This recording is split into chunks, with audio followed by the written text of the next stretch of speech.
enregistré. Vas-y. Oui, merci Jackie. On voit tout ça, on voit ça maintes fois dans les médias, dans ce qui nous est relaté. La justice n'est pas rendue. On voit toutes sortes de délits et de criminels qui courent encore, et on ne sait pas trop pourquoi on n'arrive pas à les arrêter. Justice n'est pas rendue dans notre société, à bien des égards, à des petits niveaux. Il n'y a pas de petits niveaux hein, quand on parle d'injustice, mais à des niveaux qui n'engagent pas la vie des gens, mais qui déjà crée toutes sortes de problèmes, mais ça va bien plus loin, puisque il y a des gens qui sont pas repris, il y a des gens, enfin, on ne voit pas la justice de Dieu être exercée à travers le pouvoir des gens qui sont au pouvoir. Oui, oui, oui, oui. Et c'est vrai que la nuance avec l'esprit de Jézabel à l'époque d'Élie et l'esprit de Jézabel maintenant, Dieu donne une certaine miséricorde, parce que c'est vrai qu'à l'époque d'Élie, Élie a carrément égorgé lui-même 850 faux prophètes. Mm, Et donc, c'était beaucoup plus radical.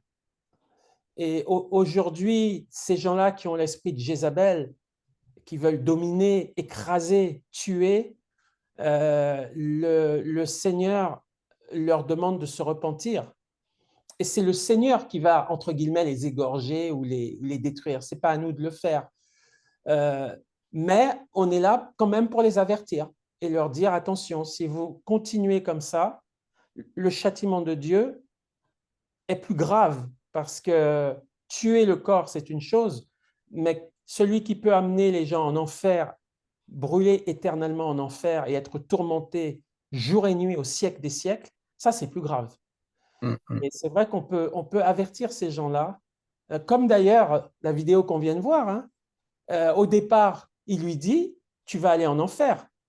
Mm, Tu es rempli de démons et tu vas aller en enfer. Il le dit quand même au début. Hein. mm, mm, mm. Et après, bon, l'homme écoute, l'homme accepte, l'homme se repent, mais il avertit. Il avertit. Hein. Et notre rôle, peut-être, c'est d'avertir Mm. la dangerosité du chemin mauvais que ces gens-là prennent, mais aussi de prier pour eux, pour qu'ils soient sauvés, pour qu'ils Oui. n'aillent pas Là, dans les tourments.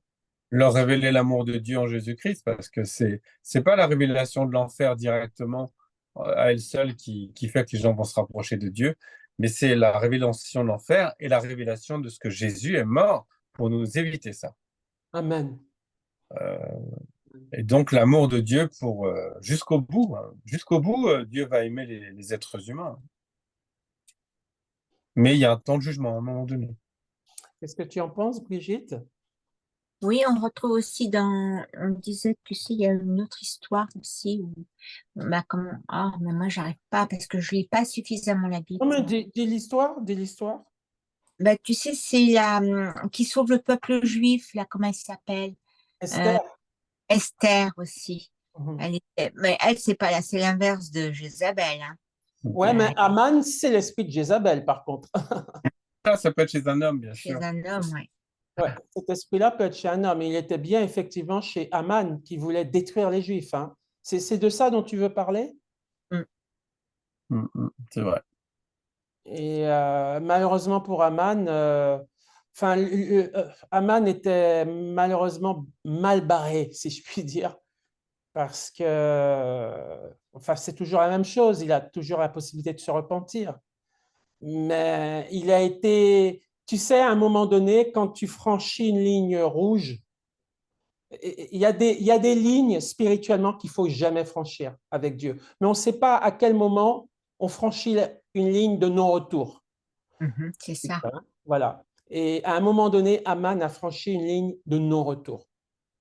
Et nous, on ne peut pas savoir. C'est pour ça que nous, on annonce l'évangile, on annonce l'amour de Dieu. Il n'y a que Dieu qui sait quand est-ce que c'est trop tard. Oui. Et il prend la personne et c'est fini pour elle. Elle est tourmentée, elle sera tourmentée au siècle des siècles. Mais nous, on ne sait pas quand Ouais. il va reprendre la personne. Ouais. Et malheureusement pour Aman, il a franchi une ligne rouge. Il voulait l'extermination et il a commencé l'extermination des Juifs. Non seulement il voulait, mais il a démarré l'extermination. Et là, je pense, me semble-t-il, que là, c'était la ligne, malheureusement, à ne pas franchir. Mm. Et ça, on ne sait pas la ligne que Dieu met. Hein. C'est Oui. une question de cœur et on ignore ce qui se passe dans les cœurs. Hein. Mais à un moment donné, Dieu met une ligne rouge. Et si la personne franchit cette ligne rouge, elle est dans un point de non-retour. C'est fini. Un peu comme Pharaon. Bah oui. Oui. Pharaon avec le peuple hébreu. Pharaon, à un moment donné, a durci son cœur et il est allé à un point de non-retour. Dès lors qu'il s'est retrouvé, il avait encore une chance lorsque les Hébreux sont sortis d'Égypte, réellement, Dieu pouvait encore faire grâce à Pharaon. Mais quand il a dit, on va les poursuivre quand même et on va rentrer dans la mer, là, il a signé son arrêt de mort. Il a été trop loin dans son endurcissement. Et là, c'était le point de non-retour. Mm. Et donc, pour Aman, hélas, cet esprit de Jézabel, et Jézabel aussi, il y avait un point de non-retour. Et bon, ça, on ne sait pas le point de non-retour. On ne sait pas. Ouais. Donc, nous, on marche dans l'amour de Dieu. On espère que les gens vont changer. Après, Un peu pas naïf, mais qu'on ait l'innocence des enfants dans notre attitude du témoignage. Parce que moi, je dis au Seigneur, hein, on l'a déjà dit, reçois ma prière comme celle d'un petit enfant dans une situation dramatique où vraiment il semble ne pas y avoir de solution pour la personne, ou c'est peut-être aller trop loin, ça on ne sait pas. Mais on demande à Dieu vraiment de faire grâce.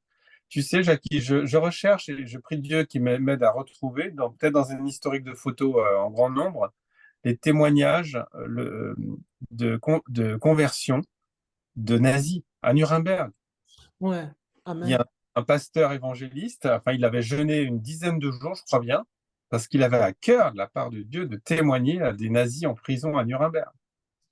Et je crois que je crois que c'est sûr, se sont repentis, parce qu'ils étaient quoi? Ils étaient 5, 2 ou 3, et 2, je crois que c'est sûr. Et je crois que c'est Göring qui a fait marche arrière au dernier moment. Mais il y en a au moins 2 qui sont sauvés. Ouais, Non, j'aimerais retrouver ça. Mais ça veut dire que l'Esprit de Dieu les a touchés en prison, quand le frère leur a témoigné de l'amour de Dieu. ouais. Ça veut dire que l'esprit de Jézabel, qui peut influencer des personnes, malgré ça, tu en as, s'ils ne sont pas allés dans un point de non-retour, ils peuvent se convertir. Et Mm. d'autres non. Et pourtant, ils avaient tous les deux l'esprit de Jézabel. Mais l'un peut se convertir et l'autre peut dire non. Mm. Mais ce qui est intéressant, c'est que tout le monde, au procès de Nuremberg, tout le monde a été condamné à la mort physique. Mm. Ceux qui sont convertis comme ceux qui ne se sont pas convertis. Mais tout le monde n'a pas été condamné à la mort spirituelle. Oui. Ouais. Ceux qui se sont repentis ont rejoint le Seigneur et Göring et les autres ont été tourmentés en enfer. Donc, pourtant, tout le monde a commis les mêmes péchés, mais il y en a qui se sont repentis dans leur cœur et Dieu les a sauvés, et des nazis qui ne se sont pas repentis et ils sont tourmentés au siècle des siècles. Et ça fait drôle de voir que c'est le même crime, Mm. mais devant un même crime, Dieu peut sauver ceux qui se repentent et malheureusement ne peut rien faire pour ceux qui ne se repentent pas. C'est Et incroyable, hein? c'est Dieu qui décide. Nous, on voudrait bien toujours que tout le monde soit sauvé, mais c'est Dieu qui décide derrière tout ça, hein. C'est Dieu Bien. qui fait de tout d'ailleurs. Nous, on veut que Fabien soit guéri, on veut ceci, on veut toujours le mieux, mais Dieu, il décide autrement. Il tient compte de nos prières, mais voilà, il faut aussi que Dieu décide. Il sait pourquoi. Après, Christ est notre vie et la mort est un gain. Pour ceux qui sont en Christ, ouais. Pour ceux qui sont en Christ. Mais c'est vrai que Dieu est souverain et Dieu connaît, mais ça dépend aussi des cœurs. Oui, Je ne parle pas de maladie là, hein, mais par rapport au péché, donc les nazis, Dieu connaît. C'est les cœurs des gens aussi qui doivent se positionner, hein. Mm. Ouais, il y a des gens, des nazis, il n'y en a pas beaucoup, hein, c'est vrai, mais il y a des nazis qui se sont repentis et qu'on sait qu'on retrouvera au ciel, et des nazis qui ont refusé de reconnaître leurs crimes et qui seront tourmentés éternellement. En fait, la repentance va au-delà du crime, c'est reconnaître son crime et s'humilier devant Dieu. Ouais. C'est juste ça la différence. On est tous criminels, on est Ah oui, tous perdus. Mais oui. c'est juste qu'il y en a qui reconnaissent et qui s'humilient devant Dieu, et il y en a qui s'endurcissent et qui ne veulent pas reconnaître. C'est vrai. C'est juste ça la différence. Entre Amen. l'orgueil et l'humilité. Tout à fait. Donc, ce n'est même plus une question de crime finalement. C'est une question d'orgueil du cœur ou d'humilité du cœur qui s'humilie. C'est ça. C'est C'est ça. l'humilité du brigand à la croix, celui qui était à droite. Et oui, il y avait deux exemples, Oui. les deux cas de figure. C'est pour notre instruction. Mhm. Un qui reste endurci jusqu'au bout. Un qui a injurié le Seigneur comme le plus endurci, mais qui à la fin se repent. Ouais. Ouais, c'est ça. Et pourtant, les deux ont commis des choses abominables, hein. Donc, c'est notre réaction vis-à-vis de Dieu, de sa solution et de sa souveraineté. Est-ce qu'on accepte sa souveraineté et est-ce qu'on renonce à son orgueil, ou est-ce qu'on résiste à sa souveraineté et on refuse de s'humilier et on reste dans son orgueil? C'est ça qui nous condamne en fait, c'est notre orgueil. Parce que on n'est pas meilleur que les autres, hein. Ah oui. Par rapport au crime, on n'est pas meilleur que les autres. Il y aura même des gens qui ont fait des crimes abominables, mais qui vont se retrouver au ciel. Et des gens qui n'auront pas fait grand-chose d'abominable, qui auront mené une vie tranquille, sans beaucoup de péché, mais qui ne veulent pas de la seigneurie de Dieu dans leur cœur et qui ne veulent pas que Dieu règne sur eux. Ils ne seront pas avec Dieu dans l'éternité parce qu'ils ne veulent pas de Dieu, tout simplement. Et pourtant, ils n'ont rien fait de mal, entre guillemets. Ils ne veulent pas de la seigneurie de Dieu. Ils préfèrent aller en enfer, être loin de ce Dieu-là, que de s'humilier devant ce Dieu-là. Vraiment une affaire de cœur. Au-delà du péché, c'est surtout une affaire de cœur et de seigneurie de Christ qui brise notre volonté et qu'on accepte de tout donner, en fait. On donne tout. On ne garde rien pour soi. On lui donne tout. Et quand Dieu voit un cœur comme ça, alors il vient et il règne sur ce cœur. Alors, il y a aussi la maladie, quand on voit aussi beaucoup de la maladie, tu n'en parlais pas, j'ai dit tu fais exception à la maladie, mais les maladies, on ne comprend pas toujours pourquoi on souffre comme ça, quoi. Parce qu'il y a des cœurs qui sont bien disposés, je vois celui de Fabien et tu vois combien il souffre. C'est malheureux. Mais la maladie, tout le monde, parfois, comment dirais-je, par exemple, je prends l'exemple de Élisée. Élisée est mort malade. Ah ouais? Bien sûr. Le prophète Élisée, il est mort, la Bible dit qu'il est mort de sa maladie. Mais, donc, être malade, ça ne veut pas dire grand-chose par rapport à la piété, par rapport à la dureté de cœur, ça ne veut rien dire en fait. Tu peux être malade et avoir marché avec le Seigneur et être malade. Mais la différence, c'est que lorsqu'Élisée meurt, on le jette dans un lieu et les os d'Élisée, quand ils vont toucher un corps mort, ce corps mort ressuscite. C'est là qu'il y a une différence. C'est-à-dire qu'Élisée, même avec la maladie, il reste une bénédiction pour les autres. Et on a un ministère, c'est là qu'on voit que quand on a un ministère, quand on a un don, ce n'est pas pour soi, c'est pour les autres. Amen. Ce n'est pas pour soi. Élisée avait le ministère de guérison, pas pour lui, puisqu'il est mort de maladie. Il avait l'esprit de guérison pour les autres. Ah, dis donc. d'autres. Et c'est ça. Et pourtant, il était malade, il est mort de maladie. Et Ah, Élie, non, Élie n'est pas mort de maladie, Élie est monté au ciel sans ouais. mourir. Ouais. C'est des appels différents, c'est mystérieux, c'est des appels. Parfois, on est malade à cause du péché aussi.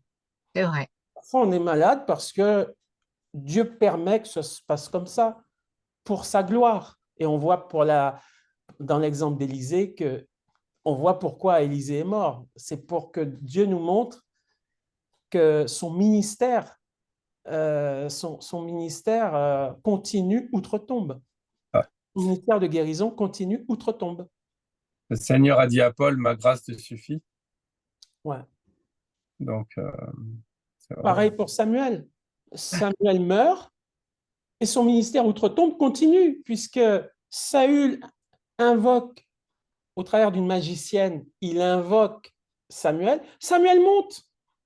Il monte du séjour des morts pour parler à Saül. Son ministère continue. Ah, dis donc, c'est vrai ce que tu dis. Outre-tombe. Pour toucher Saül et pour lui donner un message de dureté, de jugement. Et donc, il continue son ministère outre-tombe lui aussi. Donc, on voit vraiment la puissance de Dieu. Il n'y a rien avec le Seigneur. Hein. Bah oui, parce que quand l'esprit était au Seigneur, quand l'esprit appartient au Seigneur, quand on a tout remis entre ses mains, bah, on lui appartient aux confins de l'univers, comme ici, on lui appartient, quoi. Ouais. Samuel dit, mais pourquoi m'as-tu troublé? Parce Oui, il a vu Samuel monter du séjour des morts. Et Samuel dit, mais pourquoi m'as-tu troublé?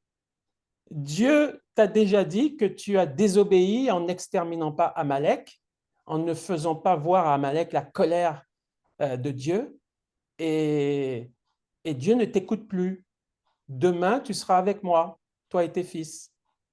Donc, Samuel a continué son ministère, même après sa mort. Donc, tout ça pour dire, enfin, je sais pas, je me suis éloigné de l'esprit de Jézabel, mais pour dire que même Jézabel, même ces esprits de Jézabel ou ces gens qui ont animé ces esprits, on ne sait pas les limites de Dieu, que Dieu leur fixe, tout ça, on doit continuer à prier pour eux et les aimer et les bénir. Mais à un moment donné, il faut mieux rester dans la prière à l'égard, parce qu'il faut rester sage et prudent, hein, Jackie. on pas Tu as forcément raison, ouais, tu as raison. C'est-à-dire au moins prier Voilà. pour eux. D'ailleurs, tu as raison, Brigitte, parce qu'à un moment donné, Dieu a dit à Samuel, arrête de prier pour Saül, car je l'ai rejeté. Donc Samuel s'est retiré de Saül, ne le voyait plus, parce qu'il était mauvais. Il était mauvais. Il avait viré dans le mal. Et Dieu avait dit à Samuel, arrête de prier pour lui, parce que je l'ai rejeté. Donc Samuel n'allait plus voir Saül. Ça servait à rien. Donc là, malheureusement, là, dans le cas de Saül, Saül était arrivé à un point de non-retour, puisque c'était terminé. On avait fini avec lui et Dieu voulait que Samuel oigne David pour roi à la place de Saül. Donc, je comprends ce que tu dis, effectivement. À un moment donné, si les gens sont vraiment trop mauvais, sont allés trop loin, on peut plus pratiquement plus dire grand-chose à ces personnes, si ce n'est que prier. Et encore, même pour David, pour Saül, Dieu a dit à Samuel, arrête même de prier. Il y a même des gens où il ne faut même plus prier, hein, c'est vrai. Donc, voilà, il y a des cas aussi, parfois, il faut se séparer, il faut quitter. C'est vrai. Mais on peut dire que ce sont des cas peut-être d'exception. Mais tant que Dieu ne nous a pas dit arrête de prier pour cette personne ou éloigne-toi de cette personne, on doit continuer à témoigner à cette personne, quoi, je pense. Amen. Amen.